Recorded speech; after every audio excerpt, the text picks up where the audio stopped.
Assalamualaikum warahmatullahi wabarakatuh. Selamat pagi anak sekalian. Semoga kamu semua dalam keadaan sehat walafiat. Dan pada pagi ini kita bisa mengikuti sesi yang kedua, yaitu minggu kemarin kita bahas tentang secara umum bahwa kita ada bicara tentang kawasan Asia Tenggara. Sekarang kita bicara tentang geografis daripada Asia Tenggara. Anak sekalian, kalau kita bicara tentang geografis, maka kita bicara tentang letak di Asia Tenggara itu ada di mana. Kalau kemarin kita sudah bicara, yaitu yang pertama, Asia Tenggara itu diapit oleh dua benua besar, yaitu Asia dan Australia. Nomor 2, diapit juga dua samudra, yaitu Samudra Hindia dan Samudra Pasifik.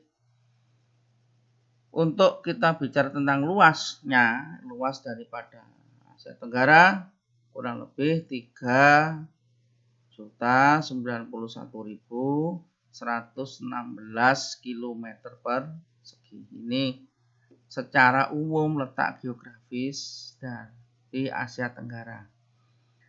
Di Asia Tenggara sendiri itu ada dua hal yang harus kita tahu, atau kamu tahu anak sekalian, yaitu Asia Tenggara itu dibagi menjadi dua, yaitu Asia Tenggara daratan dan ada Asia Tenggara maritim atau kemaritiman. Di mana keduanya itu?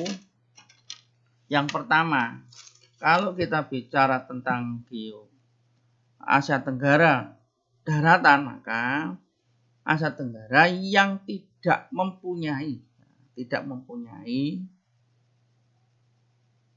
perbatasan dengan laut, yaitu yang hanya di daratan itu adalah satu Kamboja. Negara-negara yang masuk kategori Asia Tenggara daratan itu adalah satu Kamboja, nomor 2 Vietnam, nomor 3 Myanmar, nomor 4 Thailand, dan nomor 5 adalah Laos. Saya ulang, Kamboja, Vietnam, Myanmar, Thailand, dan Laos.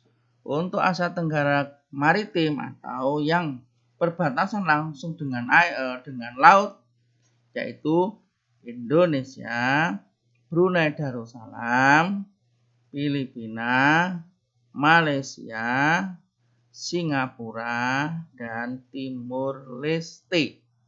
Saya ulang, Indonesia, Brunei Darussalam, Filipina, Malaysia, Singapura, dan Timur Leste.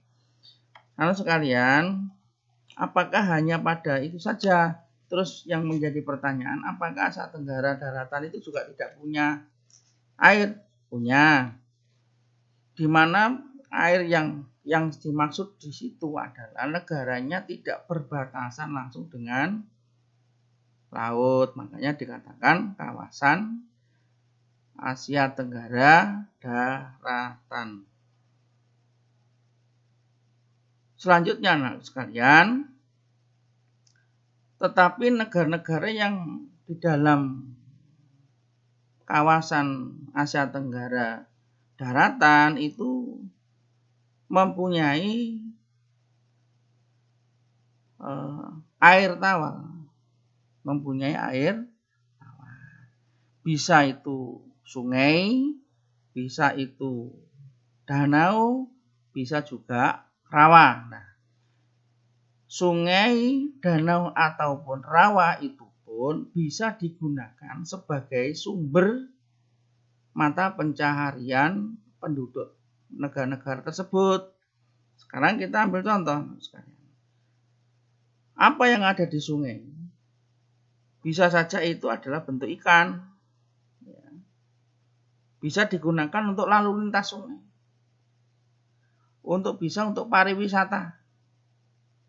Bisa juga untuk bahan tambang dan lain sebagainya. Karena daratan. Jadi kita enggak usah berpikir, oh berarti bukan itu. Bisa juga digunakan untuk yang lain. Sekarang gini, sekalian. Sekarang kita ambil contoh saja. Kita bicara bukan contoh, kita bicara tentang fungsi daripada sungai. Sungai-sungai itu juga ada yang di negara-negara Asia Tenggara dan itu terletak di ibu kota. Kita ambil contoh di kota Yangon. Kota Yangon itu adalah ibu kota Myanmar. Di situ ada sungai yaitu Sungai Irrawaddy. Sungai apa anak? Sungai Irrawaddy. Nah,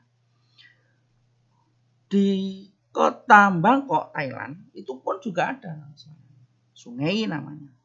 Itu yaitu sungai namanya Chao Phraya. Chao Phraya. Ini di Bangkok, negara Thailand. Di Indonesia ada. Di mana itu? Di kota Jakarta. Yaitu di situ ada sungai yang besar, yang panjang, yaitu Sungai Ciliwung. Ingat anak-anak, Sungai Ciliwung. Nah, di kota yang selanjutnya itu nomor 4, itu ada kota namanya kota Ho Chi Minh atau ibu kotanya Vietnam. Itu ada sungai yang panjang, itu melewati 2 negara. Namanya Sungai Mekong. Negara mana yang dilewati Sungai Mekong? Yaitu 1 Vietnam, nomor 2 adalah Kamboja. Jadi Sungai Mekong itu lewat Ho Chi Minh, ibu kotanya Thailand, dan kota Phnom Penh, ibu kotanya Kamboja. Nah, fungsi daripada sungai tersebut tadi sudah saya jelaskan anak sekalian. Bisa untuk perikanan, bisa tempat untuk rekreasi, bisa untuk lalu lintas sungai atau yang lain. Banyak sekali kalau kita gali. Sedangkan negara-negara Asia Tenggara juga ada selain sungai yang punya sungai. Ada lagi yang punya danau. Di Indonesia tidak kurang anak sekalian yang punya danau. Di Indonesia ada danau apa saja yang kamu tahu? Danau Toba. Bagus. Danau Toba itu adalah danau yang ada di Sumatera. Danau Toba itu tempat di mana kita bisa tempat rekreasi. Kita bisa menikmati keindahannya. Karena Danau Toba itu kalau mau sejarah itu memang dulu adalah gunung berapi yang meletus dan menjadi kubangan yang besar namanya Danau. Nah, sekarang digunakan tempat rekreasi. Jadi kita bisa melihat keindahan daripada Danau Toba. Di Indonesia juga ada lagi Danau Poso di Sulawesi. Itu juga sama. Fungsinya sama, tempat rekreasi. Apakah hanya di Indonesia saja? Oh tidak. Di negara Asia Tenggara juga ada. Namanya satu di Thailand namanya Tale Luang. Itu Danau Tale Luang. Terus ada lagi Danau Tonle Sap. Itu di Kamboja.